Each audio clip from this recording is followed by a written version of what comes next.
ikon sai ƙara abu wannan masallaci mai suna masjidu salman al-farisi radiyallahu anhu da ke nan ya baro a mawuyi na fara jihar Neja a Najeriya domin ci gaba da tafsirin alƙur'ani mai girma da muke a wannan wata mai alfarma. Yau muna 23 ga watan Ramadan na shekara ta 1400 da kuma 42 bayan hijira a zai rama sallallahu alaihi wasallam daga Makka zuwa Madina, wanda ya daidai da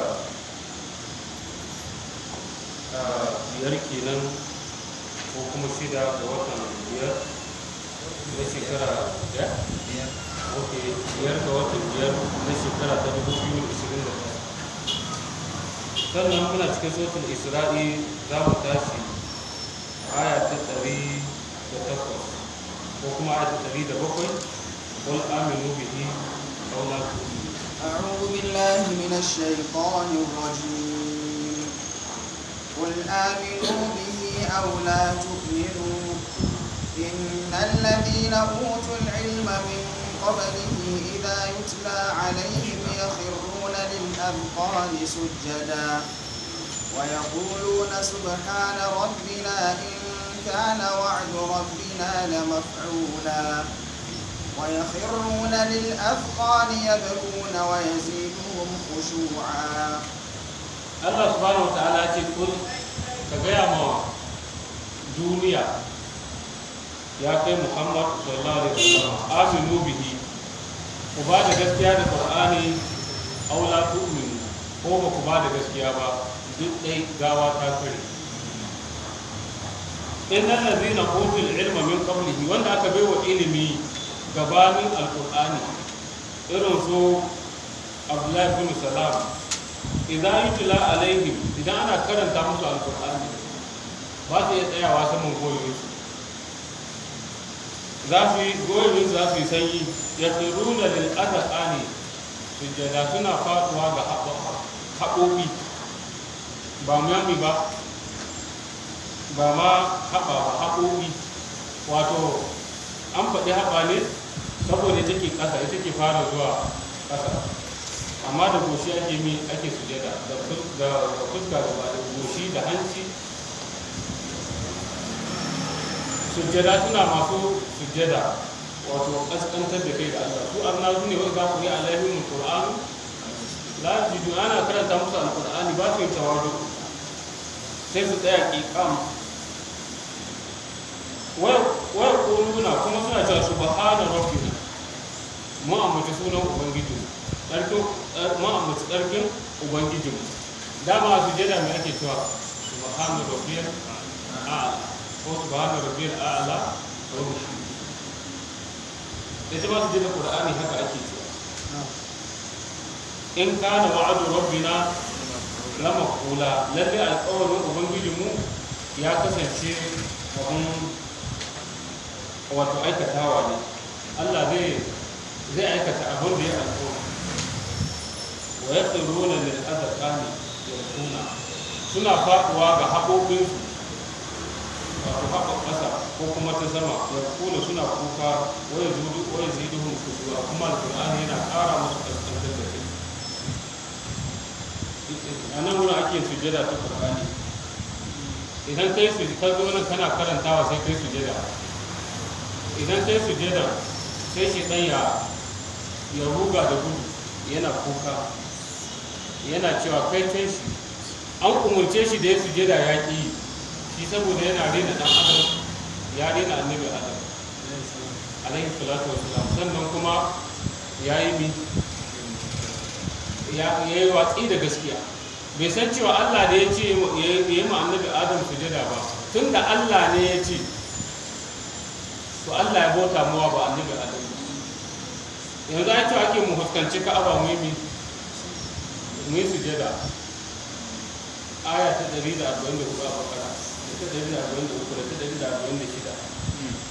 a gane. aina ma ku haiku ma kuntu fa wallu wujuhakum shatara. har sau uku Allah mai mai tsawon ya yi magana da annabi ya magana da mu ya magana da annabi to kaga in muka yi sujada sai a ce muna bautar Ka'aba a'a ba ma bautar Ka'aba saboda me Allah ne ya ce mu hukunce ta mai sujada haka shi kenan shi yasa da Umar ya zo sumbantar Hajarul Aswad da ke manne da Ka'aba a kusurwa ta gabas maso kudu da ya sumbance sai ya ce na san cewa kafin ya sumbance shi sai yake magana da dutsen yake cewa alamu annaka hajaru na san cewa kai dutse ne la ta zurru wa la tanfa ba ka cutarwa kuma ba ka amfanarwa walaula anni ra'aytu rasulullahi sallallahu alaihi wasallam qabbalaka ma qabbaltu da ban ga manzo Allah ya sumbance ka ba da ba sumbance ka ba sai ya sumbance shi da a san kasance ayin shari'a ta ce kaza kawai kai ba ruwanka me hikima me ba hikima ba kada ka ce to ai wasu malamai suka ce ta yi akwai masu bautar dutse sabbin musulunta in suka ga an zo an sumbanci wannan dutsen sai su ce mi to bar su ko su je su ta bautar duwatsun su tunda ma ga dutse ana sumbanta shi a nan sai ya yi wannan abu ga cewa bautar dutsen su da sumbantar hajarar aswad da muke yi yana da bambanci mu annabi ne ya yi Allah ne ya sa shi ya yi su kuma ba kowaye da kakanni ne to kayan su gargajiya suka bi komi da muna da hujja sannan ita wannan sujada din ba dole bace an so ne ila je za Allah ran bai ba da yayi da mu ma mu yi da zai bi shi da an karanta ma mai sallah suratul najm ne sujada wasu na cewa wanda ya sai zama limamin ka shine in yayi dole kai in ko bai zama limamin bai sai zama limamin ka ba sai kai ba amma shi limamin mu ne ko yawa da yayi da mu ma mu yi amma yana kan tebur ya sa oke ta yana kan tebur ya sa ba shi ya karanta ba ni ba to sannan Umar bin Khattab ya ce ya ayyuhan nasu inna namuru bis sujudi mun muna wucewa ga sujada faman sajada duk wanda ya sujada faqad asaba ya dace wa man lam yasjud fala ithma alayhi wanda bai sujada ba da biyu a kai sannan da ake cewa in ba za ka karanta aya ba ka tsallake ta wannan ba gaskiya ba kuskure ne wasu su tsallake aya wasu kuma kalma ta ƙarshe sai su tsallake ta wannan kuskure ne ko ka karanta ka yi mi ka wuce muna fitar da hukunce ne na abu sannan in sallah kake yi in za ka yi sujada za ka yi kabara ta zuwa kuma za ka yi kabara ta mi ta tasowa saboda abla dan masudi ya rubuta cewa annabi sallallahu alaihi wasallam kabbiru fi kulli khafdin wa raf'in a sallah ko wace sun koya da ko ce tasowa yana mi kabbara yana kabbara to kaga umumin wannan hadisin ya hada da sujada ta tilawa zaka je wajen sujada zaka dago ka san ko mun cewa wajen zuwa zaka yi wajen dagowa ba za ka yi ba in a sallah ne har da dagowar zaka yi ibnu usaymin ya faɗa haka a cikin majalisu shahri ramadan littafin shi mai suna mai majalis da shahar wala saboda haka yana sallah ne za ka yi kabara zuwa za ka kuma yi ta ɗagowa in ba a sallah ba ne za ka yi ta zuwa to ta ɗagowa ita ce malamai suka yi saɓani a kai amma malikiya suna cewa za a yi saboda Allah da Umar yana yi ina fata an gane yawa sannan ita sujadan ba sai da alwala ba kuma ba sai an fuskanci alƙibla ba su malikiya su suka ce sai da alwala saboda ita sujada wani part ne wani juzu'i ne yanki ne a sallah da saboda haka ita ma sallah ce saboda zikirin shayi ne bi iradatul kulli sai aka ce haka to rayuwar za ta yi kunci dan karatun qur'ani ma wani fati ne a sallah kenan ba za ka karanta qur'ani ba sai kana da alwala kaga ba za su ce haka ba cewa subhanallah ko subhanallah wa bihamdihi shi ma wani fati ne a sallah kenan ba ka da muka yi kai tasbihi ko zikiri sai kana da alwala ka duka aka ka dauki buta shi ma na cikin sallah ruku'i ne shi ma ba da muka yi sai kana da alwala ke yadda muka zauna haka shi ma akwai zama a sallah kenan ba ka da muka zauna sai kana da alwala kaga haka aka yi ta bin abubuwan ɗaya bayan ɗaya sai bayyana dai cewa mi wannan ba dai dalili ba ne. Sannan in kana sama abun hawa kana ka tilawa to sai ka sauko kai a ƙasa sai ka koma sama haka Abdullahi da Umar yake yi saboda muhimmanci, amma mun ce baka yi ba babu ne, amma in kai ka dulme da hanci shi na. Sannan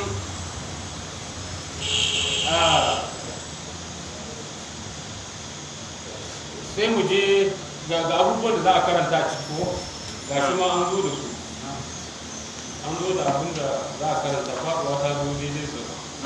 du'a sujudi tilawatul qur'ani karim. Na farko ko za ka fara raba muku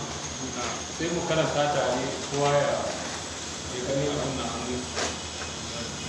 madar su abin musa da tasiri al-islami da wannan za su yi mana abu maimakon sa salmanin farko a ɗan sonde ko kala ne? Ok, akwai dai larabci a cikin turanci, akwai na hausa ne da turanci ko akwai salatu tasbihi ne ko? To akwai bawa inda ke nan na sujudu ne.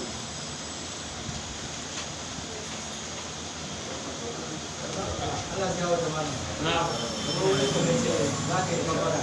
Sai ka daga hannu kana sallah ko kuwa ka san daga hannu. Kana daga hannu sai ka daga hannu kai kabara. Ma za ka taso ka daga hannu. In za ka taso ma ka daga hannu.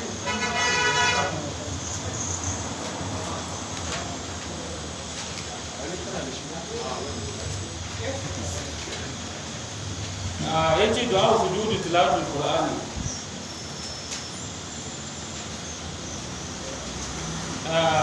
Du'a sujudi tilawati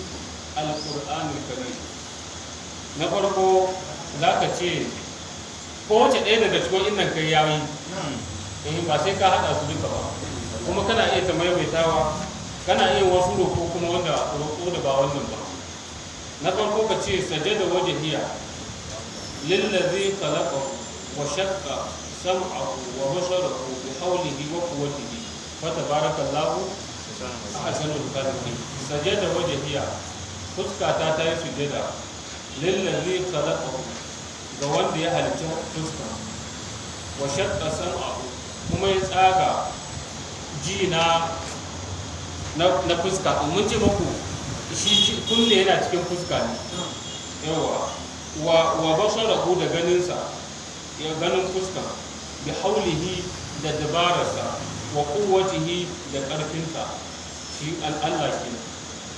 Fa tabarakallahu ahsanul khaliqin, to albarka Allah ta wata mafi kyawun masu aiki, hasanul sani'i da ke. Duk wanda zai aiki ya kyautata aikin, to Allah shi ya fi shi kyautata nashi aiki. Shi ne ake da tabarakallahu ahsanul khaliqin. Ni'imar wanda ni'imar Allah ta yawaita mafi kyawun masu aiki, saboda ba mai halitta sai shi. Ahsanul khaliqin na ba ana nufin akwai masu halitta ba ma shi Allah ya fi a hasanul sani'i da ke ko mafi kyawun masu aiki. Dai za ka yi aiki ka gina masallacin nan ka yi shi da kyau ya fito kowa ya jinjina maka, to in Allah ne zai yi dace halitta zai fi ka. Sai na biyu, Allahumma kutub li biha indaka ajran wa da' anni biha wizran wa ja'alha li indaka dhukran wa taqabbalha minni kama taqabbaltaha min 'abdika Dawud. Allahumma ya Allah, Allahumma kutub ya Allah, ukutub li ka rubuta mani biha da ita indaka a gurinka ajaran lada, wa da' anni kuma ka yafe mani, ka sauke mani wiziran zunubi biha da ita, waje alha ka sanya ta li a gurina indaka ka mani, waje alhali ka sanya ta mani indaka a gurinka zukuran ajiyar lada, wata ƙabbalta kuma ka karɓe ta minni da gare ni kama ta ƙabbalta ha kamar da ka karɓe ta min abdika Dawud, daga bawan ka annabi Dawud. Kun ta da suratu Dawud ko alayhi salam, masu wanda ke cewa suratu Dawud, amma masu hafsu ne suke cewa suratu Sadi, yawa Sadi. wa zanna dawudu annama fatannahu fastaghfara rabbahu wa kharra raki'an wa ana annabi dawudu ya gane cewa mun gwada shi ya zo ya hukunci wanda ya hukunci sai suka bace sai ya gane mala'iku ne da Allah ya gwada shi sai ya yi istighfari akan kuskuren da yake sai ya faɗi yana sujada kuma ya mai da al'amari ga Allah to da ka karɓe ta ga annabi dawo ni ma ka karɓe ta ga gare ni kun gane yanzu ba na uku shine ita ce Allahumma laka sajadtu wa bika amantu wa laka aslamtu sajada wajhiya lillazi khalaqahu wa sawwara wa shaqqa sam'ahu wa basarahu tabarakallahu ahsanul khaliqin Allahumma ya Allah laka sajadtu gare ka ne sujada wa bika amantu kuma da kai ne ba da gaskiya wa laka aslamtu kuma gare ka ne musulunta sajada wajhiya fuska ta yi sujada lillazi khalaqahu ga wanda ya halicce ka fuska kenan namiji ne da lalata amma mu abin da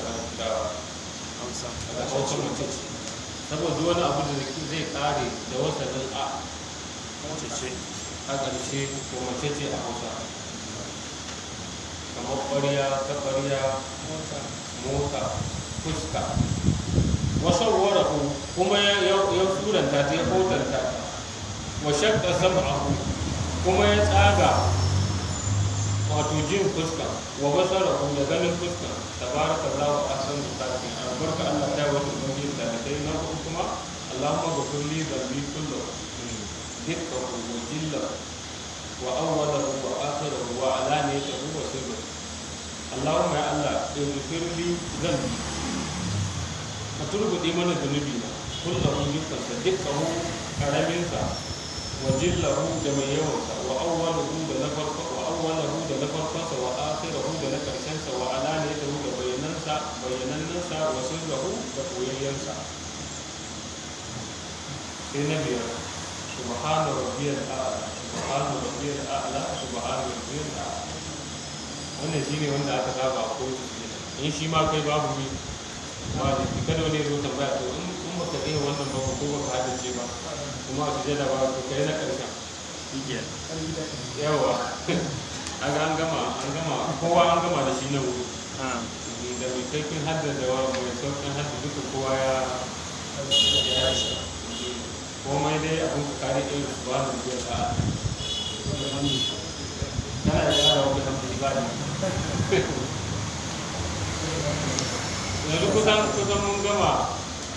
ma'alumat muhimman abubuwa da ke tattare da wannan shigar to yana da muhimmanci kada ka ji an ce abun musahabi ne ka ce ba za ka yi ba a gato an ce musahabi a bai daga cikin ɗabi'a mai kyau mutum ya rika rena musahabi ina fata an gane yawa shi musulmi ko mumini kwaɗayi gare shi a gane ya raro mutum ya kawo mutum ya haɗo mutum ya haɗa inda ya ladace yawa a kashe shi ko da yaushe cikin mi neman da yi na amma da aka ce za a iya yi a sallah wanda hada sallah farilla hada sallah farilla da sallah nafila da bayan sallah asuba da bayan sallah la'asar duka ana yi amma ba a kamar da yawanci ba saba kan wani yanzu wannan karatu ya je a yi ta tasiri kuma a samu matsala in yaje sai ya musu bayani kafin a fara sallah an ta samun ire-ire wannan matsaloli da in ba da haka ba yau ba za a san da shi ba ba da za a zuwa yami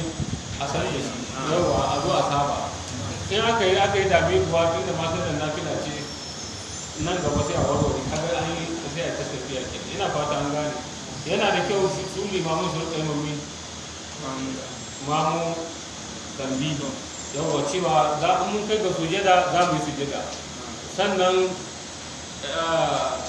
in ko ga na wuce kawai ƙasa ban yi ruku'i ba to irin wannan sujada ce sannan in mutum in wasu da ke waje ko ke sama su ruku'i suka yi sai kuma suka ji an ɗagowa an ci gaba da karatu sai su miƙe su ci gaba da a ruku'i shi ke nan ruku'i ya tsaya matsayin sujada ba sai a tafi a haka yawa sai a tafi a haka ba matsala shi wannan ruku'in ya wadatar ga mi ba su je da suka yi in sun yi suna tambaya sai a ba su fatawan cewa ba dai sun yi rukuni ba ya tsaya mummi su je da su ba su gane wannan sallar ba sun yi rukuni kuma sun ji kira sai suka ji kira to sai a ce musu ba damuwa su kuɗe su ya tsaya mun matsayin su je da sai Allah ya ce wali da Allah ادعوا الله أو ادعوا الرحمن أيما تدعوا فله الأسماء الحسنى ولا تجهر بصلاتك ولا تخافت بها وابتغ بين ذلك سبيلا وقل الحمد لله الذي لم يتخذ ولدا ولم يكن له شريك في الملك ولم يكن له ولي من الذل وكبره تكبيرا. الله أكبر الله أكبر. نعم. نعم. Allah subhanahu wa ta'ala ce kulli da Allah a'udhu rahman ka ce ku kira Allah ka ce Allahu ko kuma ku kira mi ar-rahman ayyan mata da duk wanda ku kira falahul asma'ul husna Allah yana da sunaye kyawawa. Wanke a karatunmu na safe ne muka yi bayanan cewa wannan sunayen da aka rubuta na sunayen Allah 101 ɗin nan akwai wanda ba su inganta ba a cikin su sannan hadisi bai inganta ba yadda aka jera su sannan sunayen Allah sun fi 1000 kamar yadda Ibn al-Qayyim ya faɗa a cikin Zadul Ma'ad. To saboda haka za ka yi ta haddar sunayen Allah ne in Allah ya sa ka dace da 100 ɗin nan ba ɗaya shikenan ka zama ɗan aljanna. inna lillahi tis'atun wa tis'una isma mi'atun illa wahida man ahsaha dakhala aljanna. Ina fata an gane ba cewa ya 100 sunaye 100 ba ɗaya gare shi ba a'a Allah yana da wasu sunaye 100 ba ɗaya cikin sunayen shi to kuma ba wanda ya san su saboda haka za ka je kai ta hadda sunayen Allah yawa in yasa ka dace Imam al-Khattabi yace kuma na farko in ka haddace da zuciyarka na biyu kuma ka san ma'ana abu na uku kuma ka yi imani da abin da ma'anar ta nuna kama al-khaliqu kai da ba mai halitta sai Allah to kaga wannan yana cikin sharuɗin abu na ɗaya ka haddace na biyu ka san ma'anar shi na uku kuma ka yi imani da abin da sunan ya nuna to lokacin da in ka haddace wannan 100 ba ɗaya ɗin kuma suka dace da wanda Allah yake nufi da manzansa to ka zama ɗan aljanna. Kenan sunayen Allah suna da muhimmanci mutum ya san su ya haddace su ya ta abun nan har a can aka ce fadar ohu biha ku kira shi da su. Imam al-Khattabi ya ce ba wai za ka je kai ta ambatan sunayen Allah bane barkatai ko kuma wannan 100 ba ɗayan da aka rubuta a wannan fefa ba haka ake nufi ba. Zai daidai da sunan Allah da ya daidai da bukatanka kamar ilimi kake so sai ka yi amfani da ya alimu in gafara kake so ya gafaru in baiwa kake so ya wahabu ko ya mannanu ko ya mu'ti. Ina fata an gane in jin kai kake so sai ka yi amfani da ya rahim ko ya rahmanu ya rahim in ga mamman in kyauta kake so abun nan ta rahama sai ka ce ya rahman. Ina fata an gane ba wai sunayen da aka jero haka ba. Ɗan kudi ne ba cikin suna Allah ba wanda ya zo da sunan kudi ko sai arziki ya raza zai ka kira mi ya raza arziki kawai mai albarka sai ka kira ya mi ya raza haka wanda ya dace da bukatan ka haka za ka yi kuma ba wani adadi za ka kira kada wani ya ce maka ka yi 3,314 a gane ba wannan adadin su mutane mi kala daban-daban ne wani sau ɗaya zai kira kuma Allah biya mashi bukatar shi saboda kusanci shi da Allah wani kuma kotu sau 10,000 ya yi Allah ba zai biya mashi bukata to ƙayyade ma mutum ya yi sau 1000 kaza wannan kuskure ne saboda baka san kusanci shi da Allah ba. In wanda zai sau uku ne Allah ma ba shi kuma je ya sau 3,000 a gane, kuma wani ko sau 3,000 ya yi ko sau 10,000 ya yi yawa da saura Allah ba zai ba shi ba don kusanci shi ga Allah bai sa ba shi. Ina fata an gane, to saboda haka yanzu kai baka san alaƙa mutum da Allah ba kuma ka ce je 1000 kaza a gane, duk ka sa ka hana shi bacci idan su yi ja jikin shi ya zafi saboda tsabar rashin bacci a gane, wannan adadin kai ka samu shi kai ka wahalar da shi. Ya kamata ka ce mi ya je ta bugawa gwargwadon iyawarsa. Kuma ita addu'a ba a cewa yau za a karba, gobe za a karba, jibi za a karba a gane, wannan abu ne za ka ban ma Allah duk lokacin da ya ga dama. kada mutum ya je dawo ya ce shi ya yi bayan kwana bakwai bai ga canji ba. to ka ce mashi kulhuwa min indi an fusiku shi ne laifici ne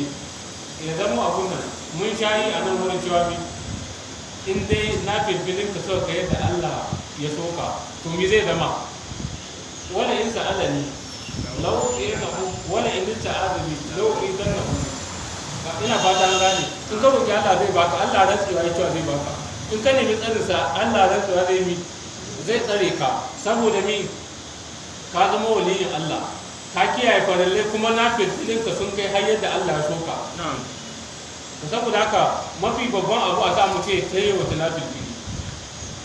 Wani sahabi da ya kai ma'anin shalar sama hidima, ya kai mashi ruwa makiyoyi da asawaki. Annabi ya je alwala ji daɗi sai ya ce mashi sal ka roƙa. Rabi'atu bin Malik ko ya ce annabi ya ce mashi ka roƙa, sai ya ce as'aluka murafaqataka fil janna, ya ce ina roƙonka makwabtaka da ke aljanna. Kaga yadda sahabbai suke ba ruwan da duniya ba ta dame su ba, inda kai ne ba kowancan zamu za ka ce raƙumma 1000, dawakai 1000, shanu 1000, awaki 1000, yau komai 1000 haka za ka ta zata ba. In yanzu ne ba yawa dolar biliyan nawa ko tiriliyan nawa a gane, za ka ce duk duniya ka fi kowa kuɗi. Haka za ka ce, amma shi sai ce shi dai yana so ya zama ga katanga ta ga taka ya maza abin da nake son ki. Annabi ya ce tafi ka takalo kule mu ya ce awa gaira zalika ko dai akwai wani abincin wannan kan ba bane mai sauki, ga katanga ta ga taka. Ya ce awa gaira zalika ka dai in dai akwai wani abu ne ka faɗa, amma dai wannan kan yau ƙololuwa gidan kaka. Sai ya ce huwa za ka shi kaɗai nake so a gane, ni ba ni da wani abu sai kaga sabai da suke Allah ƙara mana imani. Sai ya ce to fa ni alanar suka fi kasar su sujudi, ka taimake ni da kanka da yawaita sujada. Annabi zai roƙa mashi Allah ya zama kocinsa ya yadda, to amma shi kuma ya yawaita sujada na fila. Dan in har na filan ka ta kai mi Allah ya soka, to kai ka roƙa ko komi wani ya roƙa maka nan take abun ga, amma ka je kawai ka aza kanka wuce filo ka san min shari tun daga isha'i ha asuba, kuma wani na tana maka addu'a kuma ka ce Allah ya karba. Ilaihi yas'adul kalimu tayyib wal amalu salih yarfa'u. Addu'a ma kalimu tayyib ce, kalmomi ne masu abun ga, amma me ke daga ta aiki na kai, to kai ma kai ta nafila saboda babu ibada da ta kai sallah. Aikin hajji bai kai sallah ba, azumi bai kai sallah ba, jihadi bai kai sallah ba, duk wani aiki bayan min sallah ne. Shi sa ko dawafi kake na hajji dole aka tada kama kamar dawafi gaibi kai sallah yawa, duk ba abun ga da kai. To kenan wajen nafila ma ba nafila ta yi da ta kai sallah. Ka je ka dage ne ka ta yi, sai ka haɗa da sunayen Allah wanda suke kyawawa ka roƙi Allah. Mun ce maku inda buƙatar ka take wannan sunan za ka je ka kwakwalo shi, za ka yi ta maimaitawa. Bayan ka maimaita gwargwadon hali sannan sai ka roƙi Allah ya zo ka yi tawassuli da mi da sunan. Kama annabi Yunus ya ce la ilaha illa anta subhanaka, kaga la ilaha illa anta kaga wannan suna Allah na'am subhanaka, sai kuma ya tasbih sai ce inni sai ga yanzu ga mi ga addu'a shi inni kuntu min zalimin na'am al-iqraru bil dhanbi a gani kaga sai tawassuli da abu shi annabi Musa shi ma sai ce mi inni zalamtu nafsi rabbi, aka sai kira suna Allah wanda yake mai rabbi inni zalamtu nafsi, sannan sai mi sai dora addu'a shi ita ce mi faga firili saboda gafarta mu sai faga fara la sai ko Allah nan take sai gafarta masa, kaga sai da kirari ya ambaci suna Allah sai kirari da zunubi sannan sai ya roki gafara da ya addu'a. Ina fata an gane yawa daga cikin suna ubangiji abin da musamman rabbi din nan yana da ƙarfi sosai a wajen addu'a. Ya rabbi saboda ka nuna Allah ya halicce ka nuna kai halittar Allah ne ka yarda, to akwai ƙarshen ƙasƙantar da kai kenan a wurin Allah. sai ce wala tajhar bi salatika wala tukhafid biha, kada ka bayyana sallar ka kuma kada ka koye ta, wabtagi bayna zalika sabila, ka nemi hanya tsakanin haka. Wannan ayat tana da dalilin sauka da yawa, wasu ya faru ne sai aka yi hukunci, wasu kuma an istinbati ne a wajen. Ibnu Jarir al-Tabari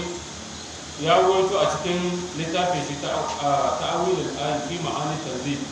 wato tafsir al-Tabari, Imam al-Mufassirin. Daga cikin abinda ya rawaito na farko, annabi sallallahu alaihi wasallam yana ce musu Allah ɗaya ne, yana cewa Allah ɗaya ne. Sai zo wajen bismillah suna cewa bismillahir rahmanir rahim, bismillahir rahman, sai ka ce to gashi ya ce Allah ɗaya ne, gashi ya ce bismillah, ka ga samu Allah ar-rahman ga ar-rahim, kuma shi ya ce Allah ɗaya ne, kuma gashi yana kira Allah uku. sai Allah ya sauko da wannan ayat, qul ud'u Allah aw ud'u ar-rahman, ku ce Allah ku ce ar-rahman, dole ku kira ayyan mata da uku da wal asma'ul husna. Allah yana da sunayen kyawawa sun fi nan. Saboda haka la farqa baina du'a'ikum bismillah aw bismir rahman aw bismir rahim aw bil asma'il husna, innahu bil asma'il husna. Babu bambanci in kace Allah, babu bambanci in kace ar-rahman. Allah yana da sunaye kyawawa, babu bambanci. huwa Allahu alladhi la ilaha illa huwa alimul ghaibi wash shahada huwa ar-rahmanur rahim, har zuwa karshen wannan suratul hashr. lahul asma'ul husna sabila ma fi samawati wal ardi huwa al-azizul hakim. Makahulu yake cewa anna rajulan min al-mushrikina sami'a nabi sallallahu alaihi wasallam yaqulu fi sujudihi, na biyu kenan annabi yake addu'a a sujada yana cewa ya rahman ya rahim ya rahman ya rahim a sujada. Fa qala, sai wannan mushrikin yace innahu yaz'amu annahu yad'u wahida, shi yace yana bauta ma Allah, yana roƙon Allah ɗaya, wa huwa yad'u izraini, gashi yana roƙon mutane biyu. Fa anzalallahu hadhihi al-aya, sai Allah ya sauko da wannan aya, qul ud'u Allah aw ud'u ar-rahman, ayyan mata da kuma kala kala asma'u Allah ta abbas na rawu. Na uku, Imam Ahmad ya rawaito hadisi daga Abdullahi dan Abbas, yace nazala hadhihi al-aya wa rasulullah sallallahu alaihi wasallam mutawarin bi Makka, annabi yana koyi a Makka bai cikin jama'a. wala tajhar bi salatika wala takhafit biha, kana idza salla bi ashabihi rafa'a sautahu, in yayi sallah da sahabbansa sai daga murya sosai, in bil qur'ani da qur'ani, in daga murya. Falan ma sami'a zalika mushrikuna, in mushrikai suka ji haka, sabbul qur'ani, sai su fara zagin qur'ani, wasabbu man anzalahu, kuma su zagi wanda ya saukar da qur'ani, wa man ja'a bihi, da wanda ya zo da qur'ani. Qala yace fa qala Allah li nabiyhi sallallahu alaihi wasallam wala tajhar bi salatika, kada ka bayyana sallarka ka daga murya din nan bi qira'atika da karatun ka fa yasma'ul mushrikuna fa yasma'ul qur'ana dan kada mushrikai su ji su rabi qur'ani wala tukhafid biha kada ka bayyana ta an ashabika yadda sabonka ba za su ji ba kuma wala tasma'u yadda ba za ka ji da su ba alqur'ani hatta ya akuduhu hasul qur'ani an ka da gare ka wabtaki bai da zalika sabila ka nemi hanya bayan haka kada ka daga murya yadda kada arna su gudu kada kuma ka yi ka ɓoye yadda na bayan ka ba za su ji kamar sallar magariba ko isha'i wannan hadisin kai yana bukari shi ka na 7490 a cikin kitabun tafsir na sahih bukhari na 446 a cikin sahih muslim a cikin tafsiri sannan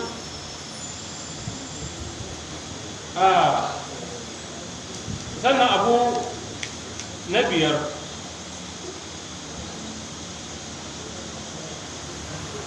ibn ishaq ya wato a cikin at-tabaqat daga dan abbas yace kana rasulullah sallallahu alaihi wasallam idza jahara bil qur'an wa huwa yusalli tafarraqu anhu ya nabi sallallahu alaihi yana karatu a ka'aba sai mutanen makka sai su gudu wa abu an yasma'u minhu suka ki su saurari alqur'ani wa kana ar-rajulu idza arada an yasma'a min rasulullah sallallahu alaihi wasallam ba'da ma yaqulu wa huwa yusalli istaraqa safa akwai kuma wasu daga cikin sahabbai wani yana so ya ji abinda manzon Allah ke faɗa sai ya zo ya koyi annabi na karatu yana sauraro dunahum su ba sani ba farqan minhum dan tsoron arna fa idza ra'a annahum qad arafu annahu yasma'u zahaba khashiyata azahu in ya gane cewa arna sun sai yana sauraron qur'ani sai ya gudu dan kada su dake shi fa lam yasma ba zai ji ba fa idza qabada sautahu sallallahu alaihi wasallam lam yasma alladhina yastami'una min qira'ati shay'an ya nabi ya rage muryarsa wanda suka zo suna a ɓoye suna ji ko ba za su ji ba kuma wanda in ya faɗa sosai ya karanta da ƙarfi su kuma arna manya din za su gudu fa anzalallahu wala tajhar bi salatika fa yatafarraqu anka kada ka bayyana karatun sallarka kada arnan jigajigai su gudu wala tukhafid biha kuma kada ka koyi ta fala yasma'u man arada an yasma'a mimman yasriqu zalika wanda yazo a koye yana satar ji shi kuma kada ka koyi ta yadda ba zai ji ba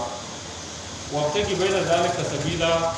ka nemi wata hanya tsakanin haka sai zama bai dagawa yadda sosai yadda kada wa'incan su gudu sannan kuma yana bayyanawa yadda wanda ya zo kusa da shi zai ji na shida kuma ibn jarir tabari ya ruwaito daga muhammad ibn sirin yace baina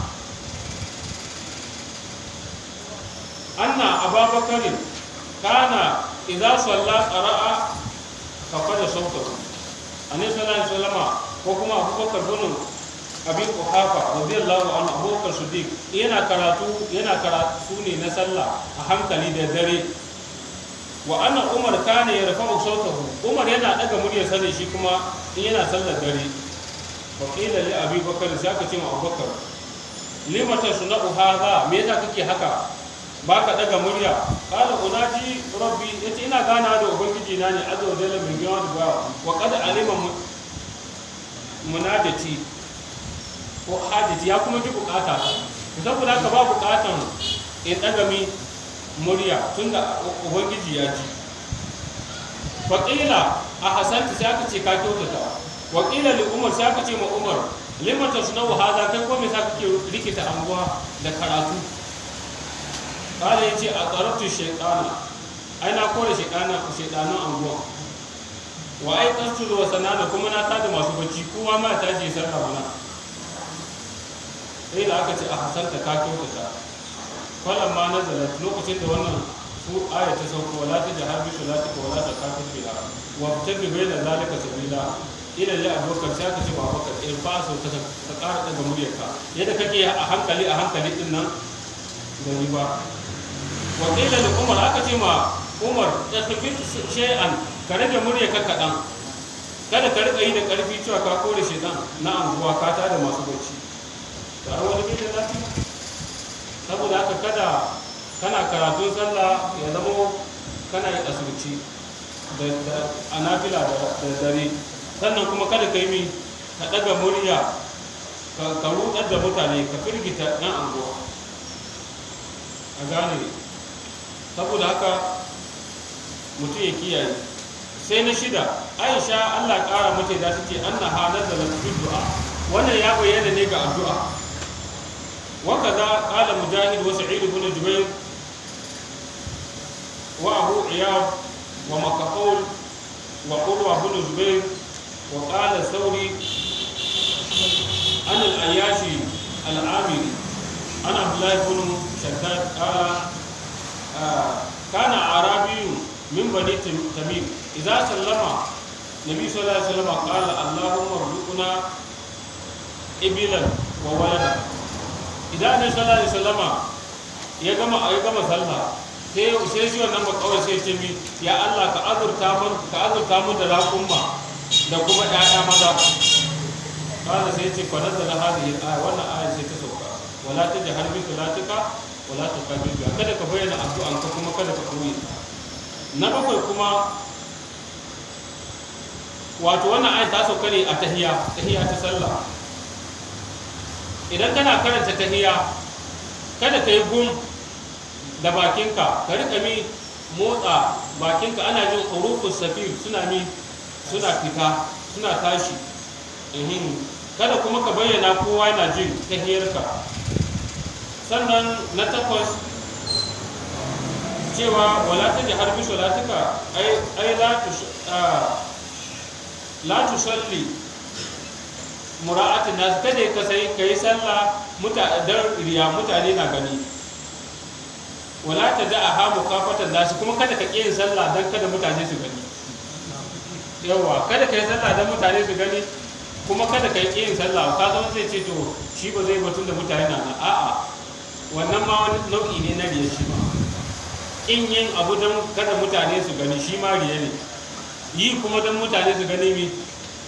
riya ne domin ya kamata ka yi ka tsarkake zuciyarka ka yi faɗa da ka yaƙi zuciyar ka yi ka ci gaban sallan ka dan Allah kawai a duk lokacin da kake ya ce la tuwasin alani ta ka wata sai'u sarira ta ka kada ka kyautata bayananka ka koya koyanka abu na takwas kuma na tara shine wato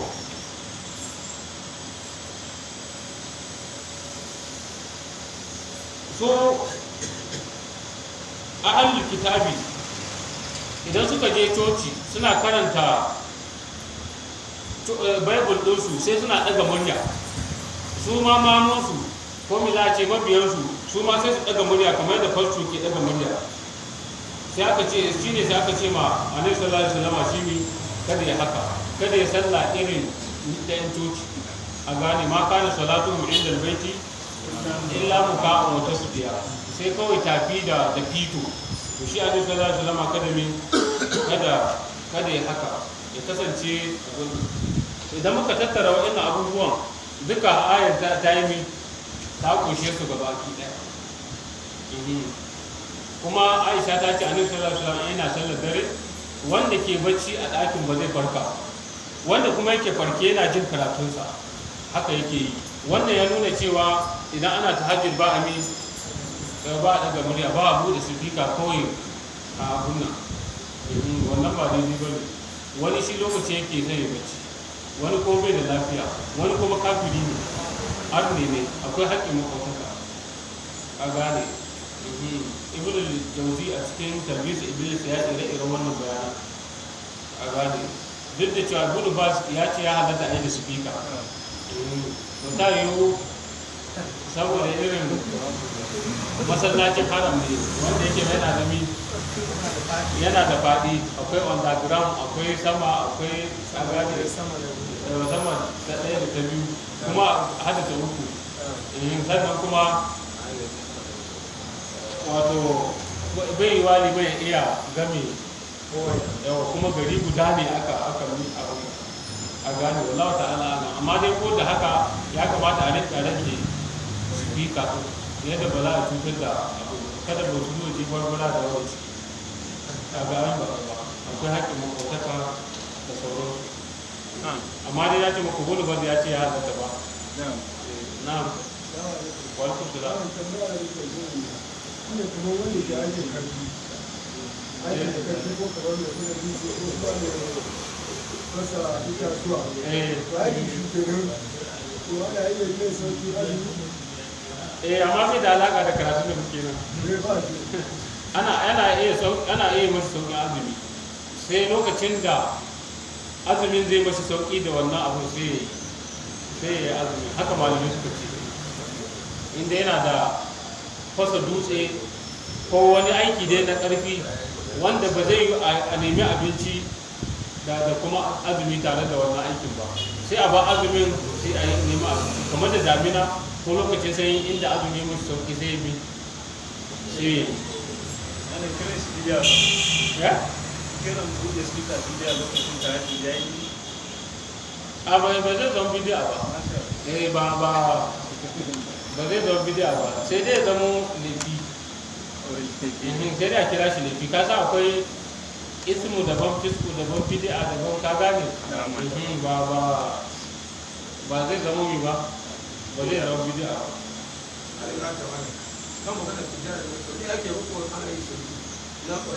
Sujjada tula Qur'ani sau ɗaya ake yi, ba sau biyu ba irin sujjada ta sallah ba ce. Sau ɗaya ake ko kaga yanzu ma mun samu ne ƙarin bambanci wanda ke cewa sallah ce, kaga nuna ba sallah ba ce, da yin sallah ce da za a yi sau biyu. Kun san hadisin Mu'adh bin Jabal din nan ko? Wanda ya yi sallah da wani yaro da wani matashi ya koma ya sallar shi, da annabi ya tambaye shi me yace shi yana yin fatiha sai yace ma a alamu dandanan duka wa dandanan Mu'adh, ni ban san gungunin ka ba da gungunin Mu'adh ba, in kun sallame sallah ni dai ina roƙon Allah aljanna, ina neman tsarin shi daga wuta. Sai yace dandana ji wa dandanan Mu'adh a haula hatayni, kenan in kana addu'a ko kana tahiya gunguni wato guni ana jin sauti, wani sauti na fito amma ba a gane me kake faɗa, to haka ake yi kuma shine akalla karatun Qur'ani. Wasu na cewa harshen kai motsa kawai, wasu na cewa harshe da lebe su zama suna motsi, amma in ya zama harshe bai motsawa to wannan tunani kake yi, ka gane. sai dai ka samu ladar tunani amma ba ladar karatu ba ko kuma ladar addu'a. Yau dole sai ka kada ka zauna kana addu'a amma ka yi gum da tunaninka, wannan addu'a ba zai ba, sai ka furta da harshe, ya zama harshe na motsawa da kuma lebe. Kaga yayi daidai wala ta jahar bi salatika wala tukhafit biha wa btagi baina zalika sabila wa qul alhamdulillahi alladhi lam yattakhidh walada, kace godiya ta tabbata ga Allah nan da bai riki da ba, wa lam yakul lahu sharikun fil mulk, kuma ba shi da abokin tarayya a gudanarwarsa, wa lam yakul lahu waliyyun min adh-dhulli, kuma ba ya da wani majibinci da kaskanci. Kada a ce to a yi mi yawa zo a kawo gudunmawa, Allah fa zai ta gayyara a gane, ana zo Allah ya tazarci kaza kamar da muka yi ta sayan kati lokacin dan Muhammadu Buhari ne ya hau, sai da muka yi ta yankan kati muna turawa, yawa ya samu ya yi da ke saboda siyasar Najeriya sai da kuɗi a gane. To shi Allah ba ya mashi haka, a gane cewa ku je da shi na rawa, ana son kowa tura 1,000, in aka samu in mutum miliyan kaza suka tura to an wuce wuri. Shi Allah ba haka yake ba, a gane. Wala mai kulla hu waliyu min al-kulli wa kabbirhu takbira, ka girmama Allah cikakken girmamawa da ba za ka taɓa yi ma kowa ita ba duniya da lahira. Nan wannan sura ta ƙare a yau, kuma da ƙari wata ne karatun mu ne da ƙari insha Allah gobe za mu shiga suratul kafi insha Allah. kamar ƙarshen suran da za ka ranta amma na Allah ya fara ya yi kaddara sun kowa ne ina neman hujja a kan haka sannan na biyu kamar a fasarar da malam ya yanzu ba ana cewa ba kafaran ne ake cewa mutum ya faɗa ba kuma aiki kamar mun je walimu ko wa'azi haka ga muna yawan amfani da kalma ina so a dinin na mana yana ya halasta ko ba ko gyara na farko jiya ya nuna jiya baka zo ba baka zo jiya ba ina ka zo jiya da yawa ka zo da ya bayyana cewa jiya baka zo ba dan jiya mu yi bayani inda aka yi bayani mai cewa qul subhana rabbi hal kuntu illa basharun rasula ka gane suka ce sai ba za mu yi iman da kai ba sai ka yi kaza sai ka yi kaza sai ka zo da kaza sai Allah ya ce ka ce musu qul subhana rabbi ina ga shekaran jiya ne ma ba ji shekaran jiya ne qul subhana rabbi jiya ne ko jiya ne ba farko karatu qul subhana rabbi ya nuna cewa ka cikin makarantu ya ma ka shiga layi to muka ce in mutum abu na ban mamaki ne sai ka ce mi subhana rabbi ko subhanallah in na ban mamaki ne in na sha'awa ne fa Allahu akbar haka annabi sallallahu alaihi wasallam ya ce annabi sallallahu alaihi wasallam ya ce masahabai ba za ku so ku zamo abun gaba rubu fata din yan aljanna ba sai sahabbai suke kabbara suka ce Allahu akbar muna so sai ya ce ala tuhibbuna an takunu sulata ahlul janna sai sahabbai suke kabbara a gane sannan sai ya ce ala tuhibbuna an takunu nisfa ahlul janna ku zama ku ne al'umma annabi su ne rabi a aljanna sauran al'umma su za a yi gargana ma rabi sai sahabbai suka yi suka ƙara kabbara to duk abin da ya faranta maka rai me kake yi za ka yi kabbara shi yasa abun ga to akwai dai bayanai da dama malamai haka suka tafi to abu ya faranta maka rai sai ka yi sai ka yi kabbara in baka mamaki sai ka ce subhanallah ina fata an gane yawa nan wurin kuma yin umarni da shi ba ce a yi umarni da shi ba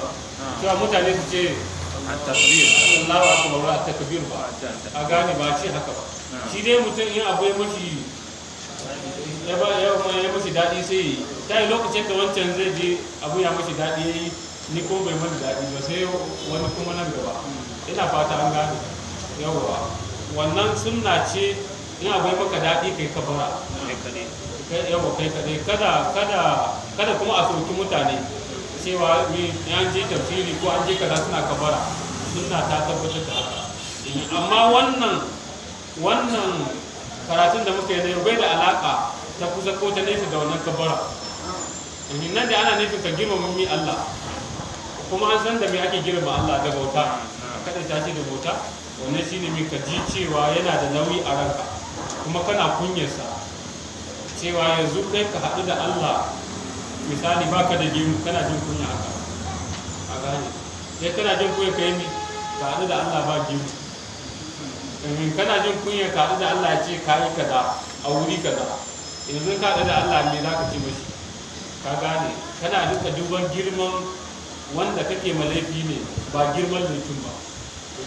sannan shi kuma Abdullahi da ya kafara sai neman maka da biyu da kaje kana nan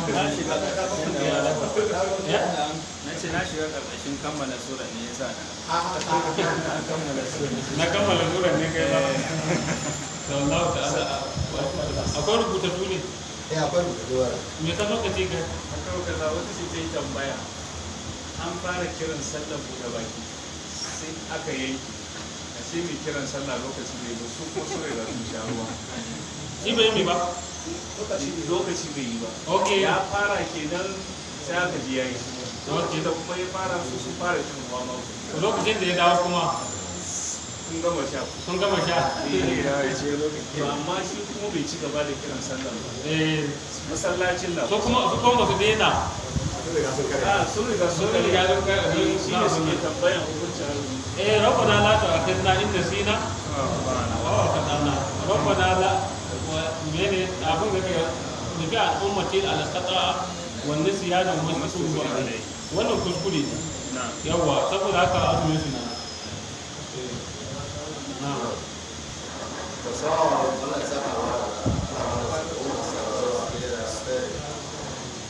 Assalamu alaikum. Prophet Musa and Harun, is there any relation with each other? Whom among them, whom among the prophet caliphate is the best? Is the first caliphate and who is the last caliphate? da annabi Musa da annabi Haruna wane suna da alaƙa dama wa da ƙani ne wasu guda wasu guda annabi Haruna shine wa amma annabi Musa ne babba a wajen daraja shi ya fara zama manzanci sai roƙa yayin Allah ya bashi da mabiya ya bashi sai ya zama waziri annabawa biyu a lokaci guda kan gida ɗaya masu gaba sai da yadda bai ce among the caliphate, which is the first and which is the last? Prophet caliphate. Prophet caliphate. Abubakar ne na farko ba to na ƙarshen wa za mu ce Ali ko Al-Hassan Al-Hassan shine na ƙarshe kalifofi annabi guda nawa ne guda biyar ne Al-Hassan bin Ali shine na ƙarshe saboda shekarun da annabi ya ɗiba na kalifanci a bayan shi shekara 30 shi kuma aliyu ya mutu ana shekara ta 29 da rabi shi alhassan bin ali kuma da ya hau sai shekara ya yi wata shida da ya cika kuma daidai lokacin sai ya sulhu da mu'awiya ya ban mashi mulkin to sai ya nuna shi yana cikin kalifofi saboda haka a rika sa cikin kalifofi to sai dai shi da yake bai yi suna ba bai wani dogon shugabanci balanta a wasu ayyukansa sannan kuma bai cikin sabon farko daga baka haife shi a gane balanta na a san shi haka sosai da kuma dogon tarihi saboda haka ƙarshen kalifofi shi ne mai hasan buna wanda zai zama wani sabon karatu sai yawa kuma aliyu ake tsayawa kuma kuskure ne hasan buna ali khalifa da khalifofin annabi guda biyar ne yawa hasan bin ali kuma yana cikin wani ya ce assalamu alaikum malam ya ce Allah ya saka wa malam Allah ya gafarta wa malam da mu baki daya ya ce tambaya da wani ne wai shin namiji zai iya shan nonon matarsa? sai malamai sun kara mu juna sani a haka a gane amma ni ina ganin ya halatta kamar yadda mai iziya ya faɗa wa labanu adami ƙahiru nonon ɗan adam yana da wanda bai shekara biyu bai sha nonon mace shine ta zama mamarsa ko kuma ba a yaye shi ba in ma aka yaye shi ko da bai shekara biyu ba aka yaye shi in ya sha nonon ta abinci ya ci bai ba ta zama kosa ina fata an gane domin wannan ita ce magana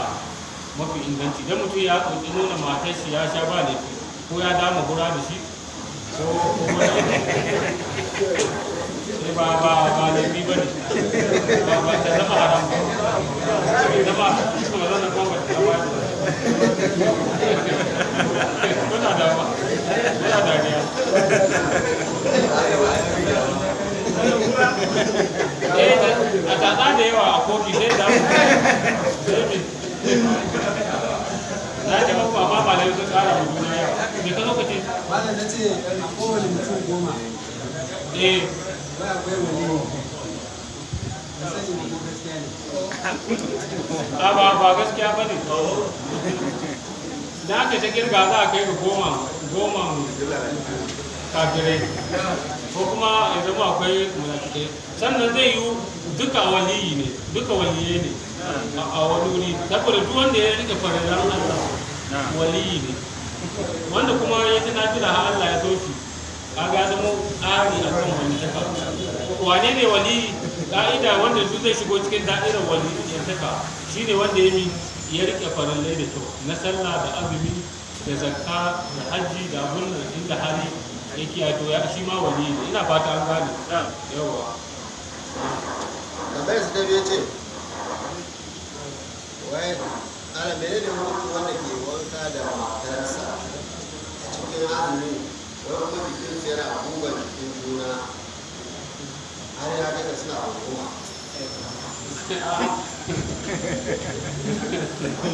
Da shi zai faɗi gaskiya kawai.